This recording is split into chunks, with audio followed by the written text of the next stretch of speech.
마가복음 3장 7절에서 12절 말씀을 보겠습니다. 예수께서 제자들과 함께 바다로 물러가시니 갈릴리에서 큰 무리가 따르며 유대와 예루살렘과 이두메와 요단강 건너편과 또 두로와 시돈 근처에서 많은 무리가 그가 하신 큰 일을 듣고 나아오는지라. 예수께서 무리가 에워싸 미는 것을 피하기 위하여 작은 배를 대기하도록 제자들에게 명하셨으니 이는 많은 사람을 고치셨으므로 병으로 고생하는 자들이 예수를 만지고자 하여 몰려왔음이더라. 더러운 귀신들도 어느 때든지 예수를 보면 그 앞에 엎드려 부르짖어 이르되 당신은 하나님의 아들이니이다 하니 예수께서 자기를 나타내지 말라고 많이 경고하시니라. 아멘.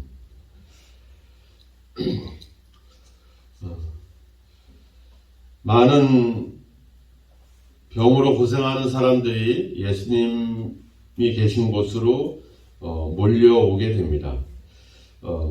8절에 보니까 유대와 예루살렘과 이두메와 또 요단강 건너편과 두로와 시돈, 또 7절에 보면 갈릴리의 큰 무리. 그러니까 동서남북 할 것 없이 수많은 곳에서 병자들이 고침을 받기 위해서 예수님께 몰려오는 것을 보게 됩니다. 또 9절에도 보니까 무리가 에워쌌고 또 10절에도 보니까 많은 사람들이 몰려왔다 이렇게 이야기를 하고 있습니다. 참으로 인산인해를 이루면서 예수님께 수많은 사람들이 몰려오게 됐죠. 우리가 6절의 말씀에 보면 알지만 바리새인과 또 헤롯 당과 많은 사람들이 예수님을 죽이려고 예수님을 없애기 위해서 여러 가지 음모를 꾸미고 그들이 그렇게 대적하고 있는 그런 상황에도 불구하고 수많은 사람들이 예수님께 몰려온다라고 하는 것은 그것은 결국 예수님의 그 사역이 그리고 하나님의 나라가 계속 거침없이 확장되고 있다는 것을 우리가 어느 정도 알 수가 있습니다. 그래서 세상의 어떤 반대와 또 세상의 어떤 그런 해방에도 불구하고 하나님의 뜻은 계속해서 이루어진다라고 하는 사실. 이 사실 하나만으로도 우리가 가는 이 믿음의 길이 결코 헛된 길이 아니고 또 이 길이 결국은 승리의 길이라고 하는 사실. 즉 하나님이 우리를 부르고 우리에게 믿음을 주시고 우리가 이렇게 믿음으로 살아갈 수 있는 이 길은 결코 그 누구도 막을 수 없는 바로 승리의 길이라는 점을 이 모든 사람들이 몰려오고 있는 이 모습을 통해서 우리에게 여실히 보여주고 있습니다. 우리의 가는 길이 결코 어떤 세상의 잘못된 길도 아니고 또 실패의 길도 아니고 오직 우리가 가는 길이 생명의 길이고 승리의 길이라는 점을 다시 한번 기억하시고 하나님이 여러분들을 선택하고 부르셨기 때문에 결국은 하나님의 뜻이 여러분들을 통해서 이루어질 것이기 때문에 세상의 반대와 또 사람들의 해방과 또 여러 가지 건강의 문제 또 삶의 문제 때문에 좌절하지 마시고 하나님의 승리를 믿음으로 바라볼 수 있는 저와 여러분이 되기를 주님의 이름으로 축원합니다. 자, 이 사람들이 예수님께 몰려옵니다. 그런데 여러 가지 이유가 있겠지만 대부분의 예수님을 지금 찾아오는 이유가 뭐겠습니까? 결국에는 병의 고침을 받기 위한 생각이죠. 수많은 사람들이 10절에도 나와 있잖아요. 예수를 만지고자 하여 몰려왔다.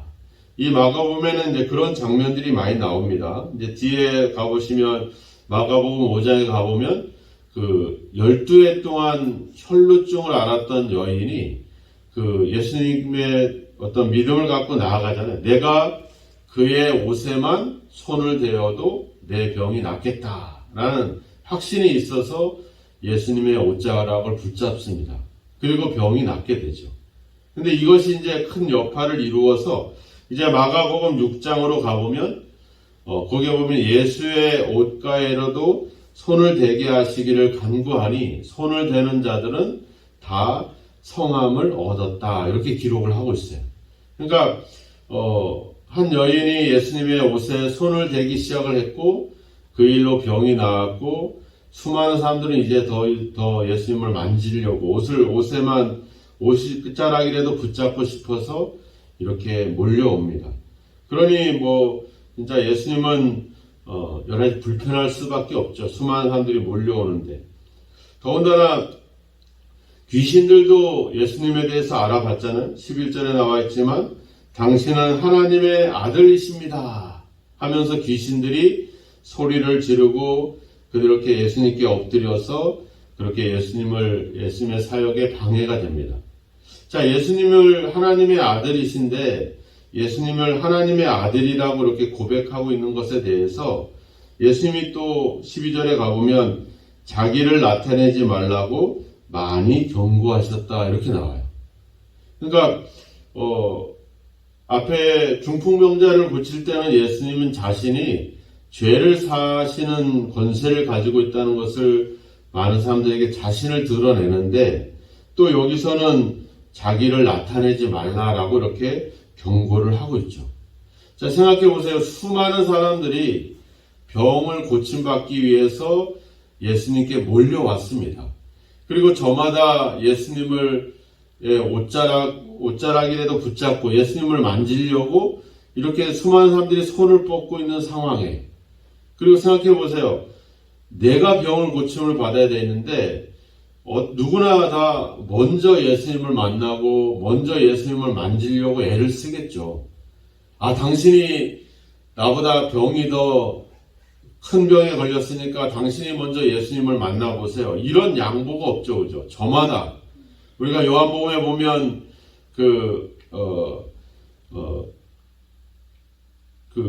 병이 나는 연못이 있었잖아요. 거기에 베데스다에 물이 움직일 때 먼저 들어가는 사람이 병이 낫는다. 그러니까 뭐예요? 저마다 먼저 들어가려고 하잖아요. 그죠? 38년 된 병자는 예수님께 뭐라 그래요? 물이 움직일 때 나도 들어가고 싶지만 다른 사람이 먼저 들어갑니다. 나를 집어넣어 주는 사람 없습니다. 이렇게 얘기하잖아요. 내가 병이 아프면 솔직히 내가 암이 걸리고 내가 무슨 이런 중풍병이 걸리고 이런 아주 귀한 병이 걸려도 또 어떤 감기 걸린 사람이 있다고 하더라도 결국에는 저 사람이 나보다 더 어려운 병에 걸렸구나. 저 사람이 나보다 더 심각한 병에 걸렸으니까 내가 양보해야지. 이런 마음이 없어요. 내가 아프면 내가 제일 아픈 겁니다. 내가 감기가 걸려도 내가 제일 아프게 되는 것이 돼요. 그러니까 예수님께 와도 양보가 없죠. 서로 자기 병을 고침받기 위해서 이렇게 움직이고 있죠.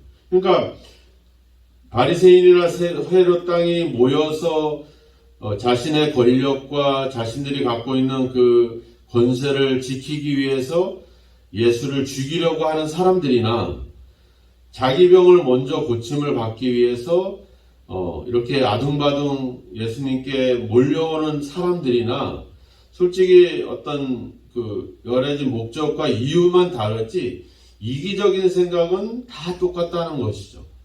우리가 교회를 나와서 예수님을 섬기고 믿음으로 살아가지만 결국에는 내가 다른 사람들을 위해서 섬기고 사랑하고 양보하기보다는 내가 먼저 복을 받고 내가 먼저 은혜를 받고 싶은 생각들이 우리들 속에 자리를 잡고 있죠. 자, 예수님이 오신 목적이 뭐겠습니까?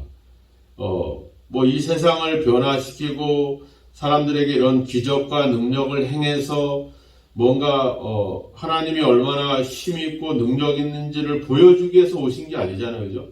예수님의 오신 목적은 자신의 죽음을 통해서 온 인류를 구원하기 위한 그 구원의 길을 열기 위한 그 길을 위해서 예수님이 오신 겁니다. 이렇게 자기의 이익을 먼저 추구하고 있는 이 사람들의 생각하고 예수님이 이 땅에 오신 목적하고 이게 서로 너무나도 상당히 많은 차이가 있어요. 생각의 차이가 있고 어떤 엄청난 간격이 있습니다.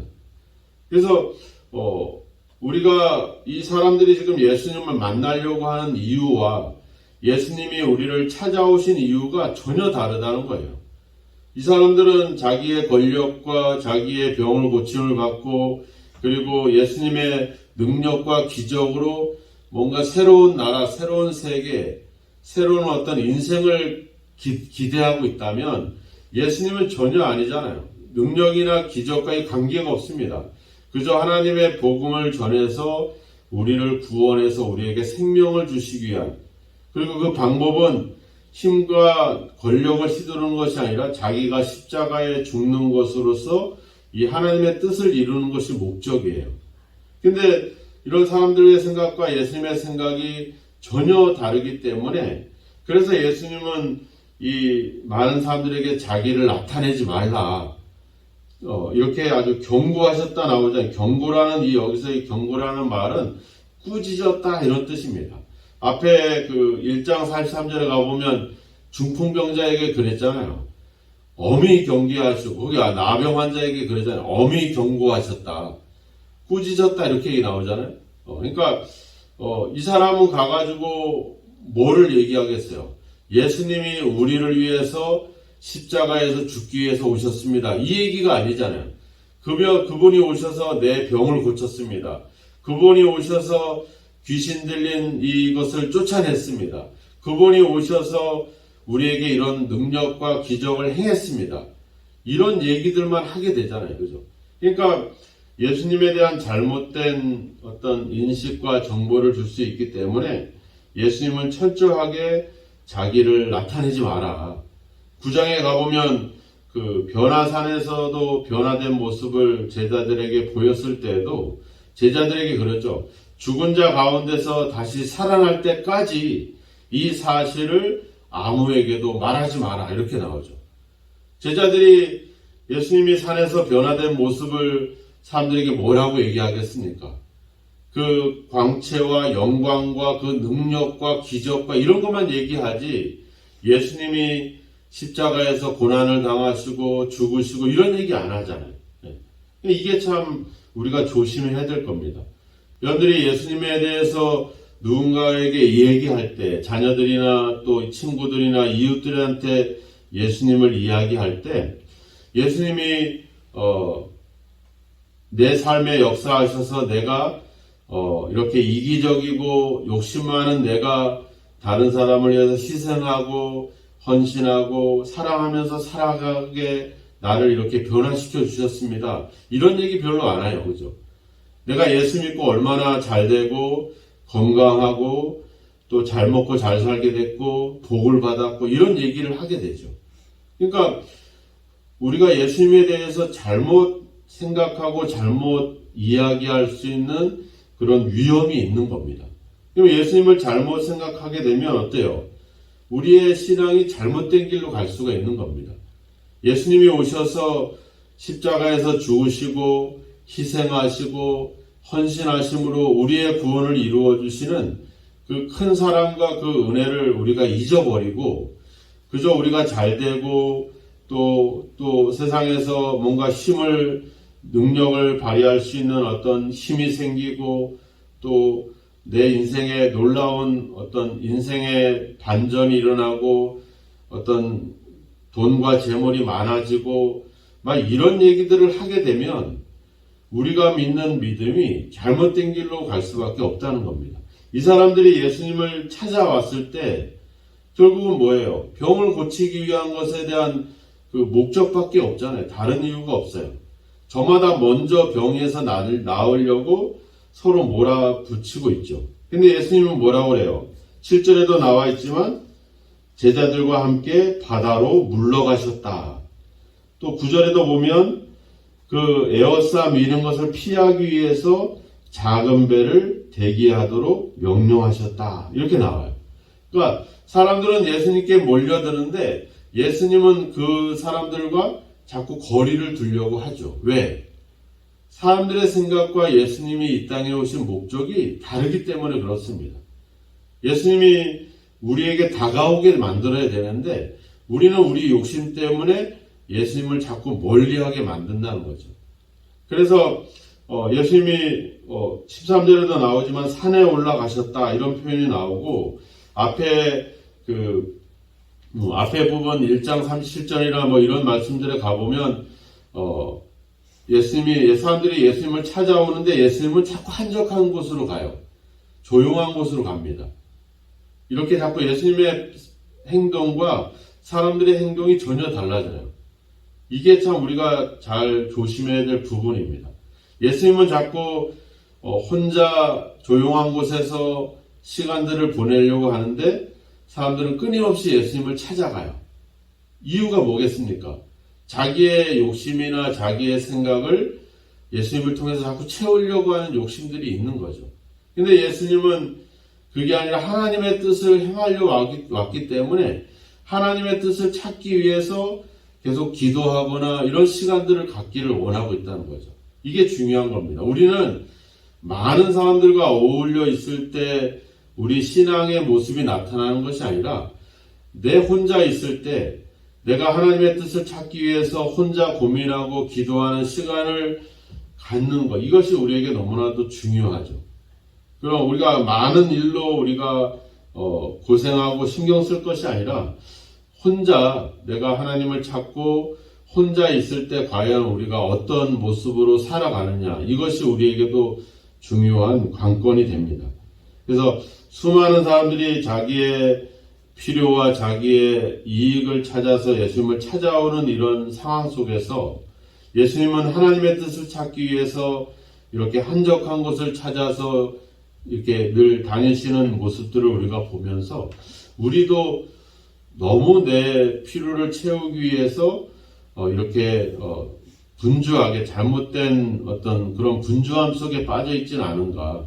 하나님의 뜻을 찾기 위해서 이렇게 바다나 산이나 한적한 곳으로 향하시는 그 예수님처럼 우리는 그렇게 간절한 마음으로 진짜 하나님을 찾고 있는가, 이런 점들도 우리가 한번 돌아봐야 될 겁니다. 오늘 이 많은 사람들의 행동과 예수님의 행동이 이렇게 좀 차이가 있는 것, 그리고 예수님이 조용한 곳을 찾아서 끊임없이 이렇게 이동하시고 있는 이런 모습들을 보면서 우리도 너무 분주한 일에 빠지거나 또 너무 내 이익만 찾기 위해서 하나님을 찾는 것이 아니라 하나님의 뜻이 무엇인지, 또 예수님이 이 땅에 오신, 나를 찾아오신 이유가 무엇인지, 이런 것들을 우리가 좀 더 깊이 생각해 본다면 우리의 믿음이나 우리의 삶의 방향이 좀 더 하나님의 뜻에 맞는 길로 나아가게 될 줄로 믿습니다. 오늘도 우리가 함부로 예수님을 생각하지 않고 또 내 이익을 위해서 하나님을 찾지 않고 예수님처럼 먼저 하나님의 뜻을 찾고 그 일을 위해서 좀 더 기도하고 좀 더 묵상할 수 있는 그런 어떤 믿음의 삶의 모습들이 오늘도 저와 여러분에게 있기를 주님의 이름으로 축원합니다. 기도하겠습니다. 하나님 아버지, 자기의 권세와 권리를 유지하기 위해서 또 자기의 병을 먼저 고침받기 위해서 예수님을 그렇게 찾아오고 몰려드는 수많은 사람들 가운데 저희들도 있었습니다. 우리의 문제를 해결받고 우리의 주님 이익을 위해서 하나님을 찾았던 우리의 주여 그런 그릇된 모습들과 잘못된 믿음의 방향들이 이제 다시 한번 고쳐지고 바르게 하나님을 찾을 수 있는 저희들의 믿음이 되어지기를 소망합니다. 나의 필요를 위해서 하나님을 찾지 않고 하나님께서 우리를 향하신 하나님의 뜻과 또 하나님의 생각을 우리가 알기 위해서 하나님을 찾고 기도할 수 있는 저희들의 믿음의 모습이 있도록 주님 도와 주옵소서. 오늘도 이 새벽에 우리로 하여금 기도하게 하셨사오니 오늘 우리를 향하신 하나님의 뜻이 무엇인지, 또 예수님이 우리를 찾아오시고 우리에게 이러한 믿음을 주신 것이 무슨 의미가 있는지를 더 깊이 생각하게 하셔서 오늘도 우리의 삶이 내 뜻을 이루는 삶이 아니라 하나님의 뜻을 이룰 수 있는 삶이 될 수 있도록 우리를 이끄시고 함께하여 주옵소서. 하나님의 뜻을 찾기 위해서 조용한 곳으로, 한적한 곳으로 아버지 늘 향했던 예수님의 모습을 생각하면서 하나님 아버지 오늘도 조용히 하나님의 뜻을 생각하고 그 뜻을 따라 행하게 하셔서 우리의 믿음과 우리의 삶이 잘못된 방향으로 가지 않도록 우리를 성령으로 인도하시고 은혜로 함께하여 주옵소서. 예수님의 이름으로 기도하옵나이다. 아멘.